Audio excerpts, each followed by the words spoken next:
fadlan haddaad nagu cusub tahay subscribe noo saar sidoo kale gambaleelka taabo si aad hesho wararka iyo warbixinaha halkan soo gelino.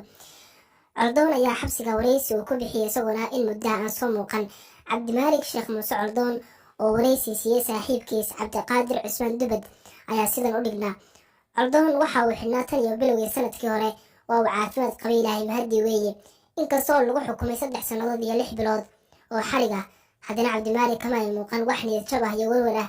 Waxa uu qaabilay dhoola cadeyn, wuxuuna iga sugootiyay dhoola cadeyn iyo kaftan qosol uu helinayo.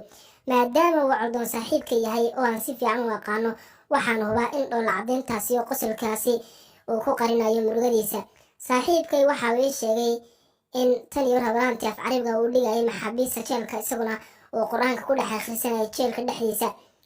mar la soo qaaday inuu hiil ka helay dhinaca beeshiisa waxa uu iga jawaabay, tolkay waxa iga soo gaadhay war ah inay yiraahdeen barnaamijkiisii samafalka ahaa ee kaalmee kuwan waxba nagama soo gaarsiin jirin oo waxa uu ku kaalmey jiray reerka la yiraahdo habar jeclo ee kuwaasi waxa u qabtaan.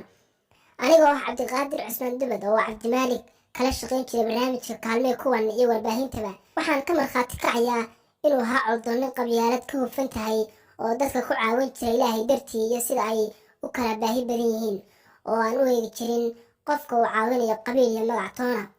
waxaa inta raaca inay jiraan 10 muuqaal oo caawimo ah oo aanan muuqaaladooda baahin. waxaa kale oo igu yiri Coldoon, anigu dan guud oo ummadda ka dhaxaysa ayaan ka hadli jiray oo la igu xidhay.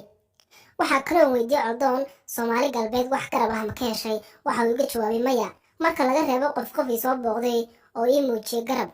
waxa Coldoon inta raacay oo yiri, dee uguma aan hiilin jirin inay ii hiiliyaan, laakiin waxaan ugu hiilin jiray shacabka Soomaali galbeed inay ka baxaan dulmiga taliska Itoobiya ee adeegsanayay taliska Cabdiyey ee daalimka ahaa. waxaana gutay waajib saarnaa. arrintan ayaa ku soo beegmaysa 4 baxa wiilkiisa loogu magac daray Caadil, kaasoo dhashay inta uu xabsiga ku jiray Cabdimaalik.